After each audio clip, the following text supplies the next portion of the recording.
विधानसभा निवडणुकीतही बारामतीमध्ये पवार विरुद्ध पवार लढाई रंगणार का असा प्रश्न निर्माण झालाय। कारण बारामती विधानसभेमध्ये अजित पवार विरुद्ध योगेंद्र पवार लढाईची चर्चा आता सुरू झाली आहे। बारामतीमध्ये योगेंद्र पवारांकडून विधानसभा निवडणुकीची तयारी सुरू झाली आहे। आठवड्यातील 4 दिवस योगेंद्र पवार बारामतीमध्ये असणार आहेत, तर मंगळवारी योगेंद्र पवार लोकांच्या तक्रारी सोडवणार आहेत। योगेश बोरसे आमचे प्रतिनिधी या संदर्भातली अधिक माहिती देतील। योगेश, ज्या पद्धतीने लोकसभा निवडणुकीत सुप्रिया सुळे विरुद्ध सुनेत्रा पवार ही अशी लढत जरी असली तरी पवार विरुद्ध पवार अशीच लढाई या बारामती लोकसभा मतदारसंघात पाहायला मिळाली।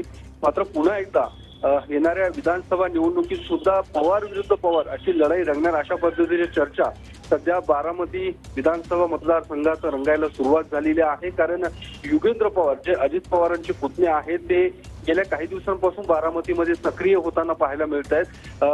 2 दिवसांपूर्वीच त्यांनी बारामतीतल्या शरद पवार गटाच्या कार्यालयात उपस्थित राहून लोकांच्या तक्रारी सोडवण्याचा प्रयत्न केलेला आहे आणि त्याचवेळी त्यांनी जाहीर केले यापुढे मी 4 दिवस बारामतीत राहणार आणि दर मंगळवारी शरद पवार गटाच्या कार्यालयात बसून लोकांच्या तक्रारी सोडवणार। त्यामुळे एकूणच ज्या काही चर्चा आहे त्यामुळे विधानसभा निवडणुकीत अजित पवार विरुद्ध योगेंद्र पवार अशी लढाई रंगणार का अशा एकूण शक्यता वर्तवली जात आहे। नक्कीच, धन्यवाद योगेश दिलेल्या सविस्तर माहितीसाठी।